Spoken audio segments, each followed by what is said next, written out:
Deuteronômio capítulo 17. Não ofereçam em sacrifício ao Senhor nosso Deus um touro ou uma ovelha que tenha defeitos. Deus detesta isso. É possível que em alguma dessas cidades que o Senhor nosso Deus vai dar a vocês, um homem ou uma mulher peque contra Deus e quebre a aliança feita com ele. Isto é, adore outros deuses, o sol ou a lua ou as estrelas, desobedecendo assim a lei de Deus. Se souberem que alguém está fazendo isso, examine o caso com todo cuidado. Se ficar provado que de fato foi cometido pecado tão grave no meio do povo de Israel, levem a pessoa culpada, seja homem ou mulher, para fora da cidade e a matem a pedradas. Mas é preciso haver pelo menos 2 testemunhas para que uma pessoa seja condenada à morte. Ninguém pode ser morto se houver somente uma testemunha.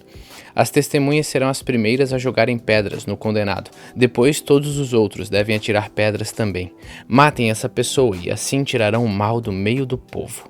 Pode acontecer que numa cidade apareça um caso tão difícil que o juiz do lugar não possa resolvê-lo. Pode ser um caso de assassinato, ou questão de propriedade, ou caso de violência, ou outra questão qualquer. Quando isso acontecer, vão até o lugar escolhido por Deus, o Senhor, para nele ser adorado, e apresentem o caso aos sacerdotes levitas e ao juiz que estiver resolvendo as questões naquele tempo.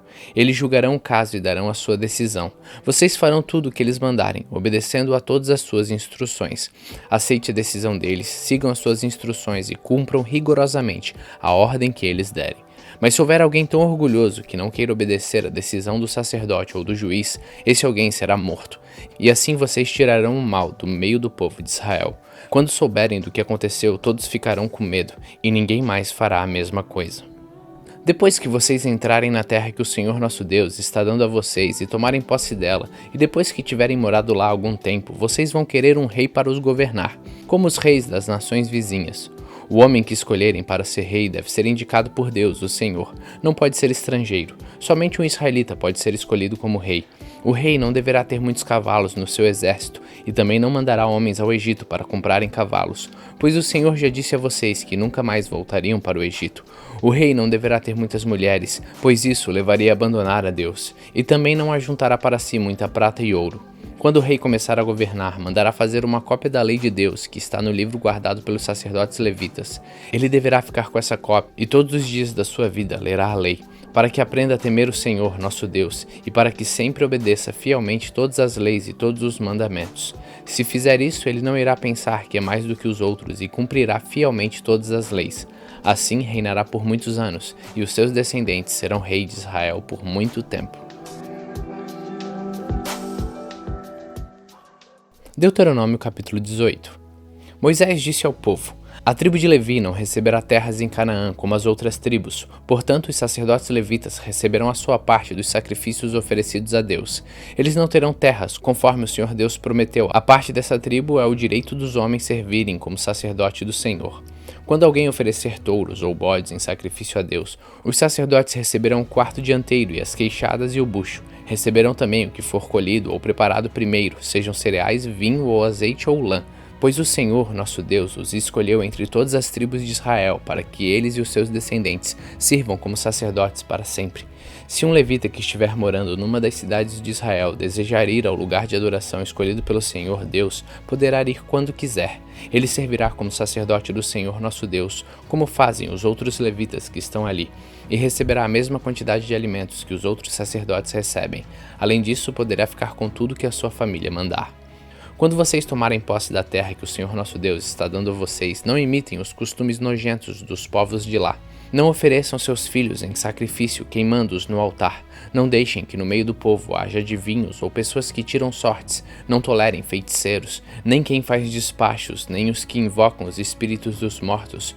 O Senhor Deus detesta os que praticam essas coisas nojentas, e por isso mesmo está expulsando da terra esses povos, enquanto vocês vão tomando posse dela.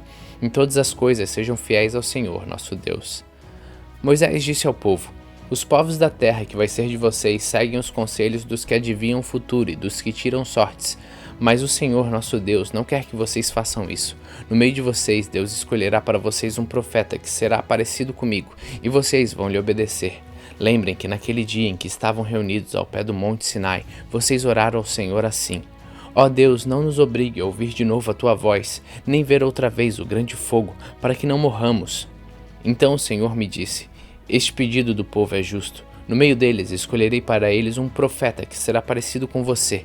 Darei a esse profeta minha mensagem, e ele dirá ao povo tudo o que eu ordenar. Eu castigarei quem não obedecer às ordens que esse profeta der em meu nome.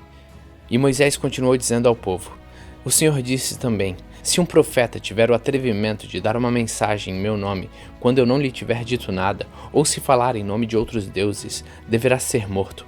Mas vocês vão ficar pensando assim: como é que vamos saber que aquilo que o profeta diz não é a mensagem de Deus, o Senhor? Fiquem sabendo que se um profeta falar em nome de Deus, mas se o que disser não acontecer, então o que disse não foi a mensagem de Deus.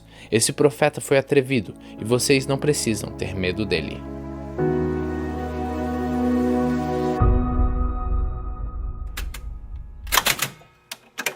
Salmos capítulo 88. Ó Senhor Deus e Salvador, dia e noite na tua presença eu clamo a ti. Ouve a minha oração, escuta o meu grito pedindo socorro, pois as aflições que caíram sobre mim são tantas que já estou perto da morte. Sou como aqueles que estão para morrer, já perdi todas as minhas forças, estou abandonado no meio dos mortos. Sou como os soldados mortos jogados nas covas, sou como aqueles que foram completamente esquecidos por ti e que não têm mais a sua proteção. Tu me tirastes no mundo dos mortos, lá no fundo, na escuridão. A tua ira pesa sobre mim e as tuas ondas me esmagam. Tu fizeste com que os meus amigos me abandonassem e olhassem com nojo para mim. Sou como preso que não pode escapar. Tenho sofrido tanto que já quase não enxergo. Ó Senhor Deus, dia após dia eu te chamo e levanto as mãos em oração. Será que fazes milagres em favor dos mortos? Será que eles se levantam e te louvam? Será que no mundo dos mortos se fala do teu amor? Será que naquele lugar de destruição se fala da tua fidelidade? Será que naquela escuridão são vistos os teus milagres? Será que na terra do esquecimento se pode ver a tua fidelidade? Ó Senhor Deus, eu te chamo pedindo ajuda. Todas as manhãs eu oro a ti. Por que me rejeitas, ó Senhor? Por que te escondes de mim?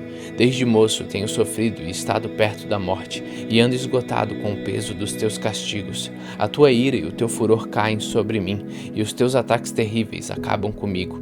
O dia todo eles me cercam como uma enchente, eles me rodeiam por todos os lados. Tu fizeste com que os meus queridos e os meus vizinhos me abandonassem, e agora tenho uma companhia, a escuridão.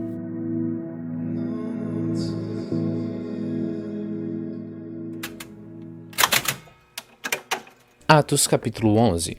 Os apóstolos e todos os seguidores de Jesus em toda a região da Judéia souberam que os não-judeus também haviam recebido a palavra de Deus.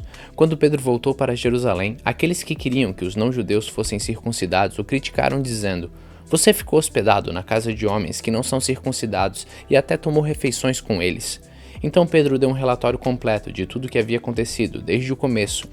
Ele disse: Eu estava na cidade de Jope e lá, enquanto estava orando, tive uma visão. Vi uma coisa parecida com um grande lençol que baixou do céu, amarrado pelas 4 pontas, e parou perto de mim. Eu olhei para dentro daquilo com atenção e vi animais domésticos, animais selvagens, animais que se arrastam pelo chão e aves. Depois ouvi uma voz que me dizia: Pedro, levante-se, mate e coma. Eu respondi: Isso não, Senhor, eu nunca comi coisa nenhuma que a lei considera sujo ou impuro. Então a voz falou de novo do céu: Não chame de impuro aquilo que Deus purificou. Isso aconteceu 3 vezes e depois tudo aquilo voltou para o céu. Justamente naquela hora, 3 homens que tinham sido mandados de Cesareia para me buscar chegaram à casa onde eu estava hospedado.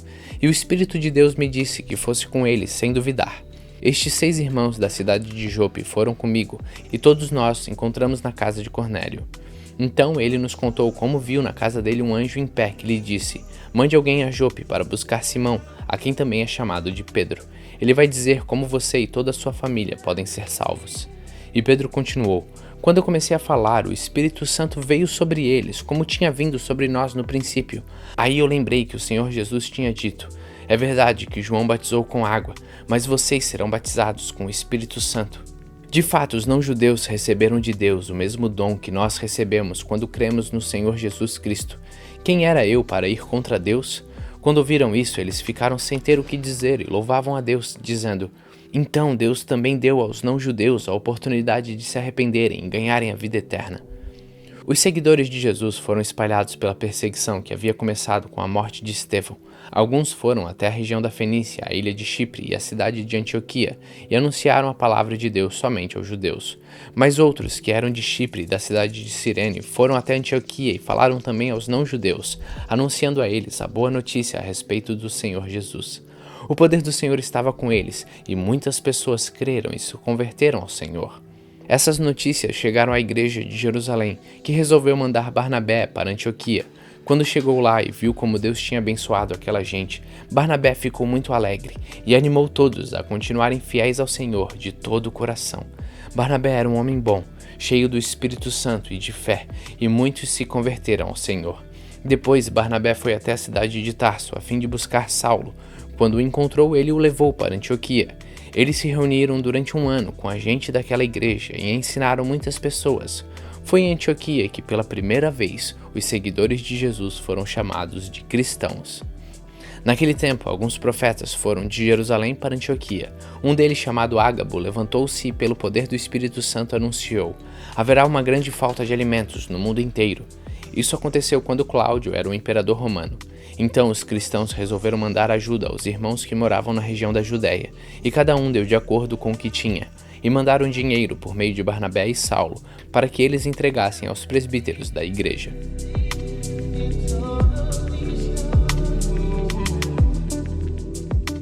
Atos capítulo 12. Por essa época o rei Herodes começou a perseguir algumas pessoas da igreja. Ele mandou matar à espada Tiago, irmão de João. Quando viu que isso agradou aos judeus, mandou também prender Pedro.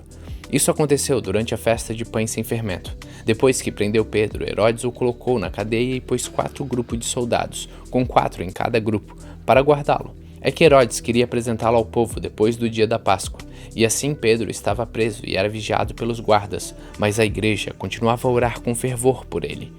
Na noite antes do dia em que Herodes ia apresentá-lo ao povo, Pedro estava dormindo, preso com 2 correntes, entre 2 soldados, e havia guardas de vigia no portão da cadeia. De repente apareceu um anjo do Senhor, uma luz brilhou dentro da cela, e o anjo tocou no ombro de Pedro, acordou-o e disse: levante-se depressa. Então as correntes caíram das mãos dele. Aperte o cinto e amarre as sandálias, disse o anjo. E Pedro fez o que o anjo mandou. Põe a capa e venha comigo, ordenou o anjo. Pedro saiu da cadeia e foi seguindo o anjo, porém não sabia se de fato o anjo estava o libertando. Ele pensava que aquilo era uma visão. Eles passaram pelo primeiro e pelo segundo posto da guarda e chegaram ao portão de ferro que dava para a rua. O portão se abriu sozinho e eles saíram. Andaram por uma rua e de repente o anjo foi embora. Então Pedro compreendeu o que estava acontecendo e disse: agora sei que de fato o Senhor mandou um anjo e me livrou do poder de Herodes e de tudo que os judeus tinham a intenção de me fazer. Quando Pedro entendeu o que havia acontecido, foi para a casa de Maria, a mãe de João Marcos. Muitas pessoas estavam reunidas ali orando. Ele bateu à porta da frente, e a empregada, que se chamava Rode, foi ver quem era. Quando reconheceu a voz de Pedro, ficou tão contente que, em vez de abrir a porta, voltou correndo para contar que Pedro estava lá fora. Então eles disseram: você está maluca? Porém ela insistiu que era verdade, aí eles disseram: é o anjo dele. Enquanto isso, Pedro continuava batendo. Finalmente, eles abriram a porta e quando viram que era Pedro mesmo, ficaram muito assustados. Ele fez um sinal com a mão para que ficassem quietos e contou como o Senhor o tinha tirado da prisão. Contem isso a Tiago e aos outros irmãos, disse ele. Em seguida, saiu dali e foi para outro lugar. Quando amanheceu, houve uma grande confusão entre os soldados, pois eles não sabiam o que tinha acontecido com Pedro. Herodes mandou que procurassem, mas não o acharam. Então, depois de fazer perguntas aos guardas, mandou matá-los.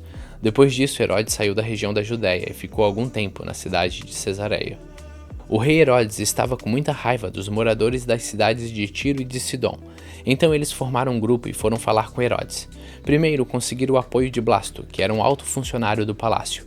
Aí pediram ao rei Herodes que fizesse as pazes com eles, pois os alimentos que a região deles recebia vinham do país do rei. Herodes marcou um dia com eles e nesse dia vestiu a sua roupa de rei, sentou-se no trono e começou a fazer um discurso. E o povo gritava: é um Deus e não um homem que está falando. No mesmo instante, um anjo do Senhor feriu Herodes, pois ele aceitou a honra que só Deus merece, e ele morreu, comido por vermes. Então a palavra de Deus era anunciada em toda parte e ia se espalhando. Barnabé e Saulo terminaram seu trabalho e voltaram de Jerusalém, trazendo João Marcos consigo.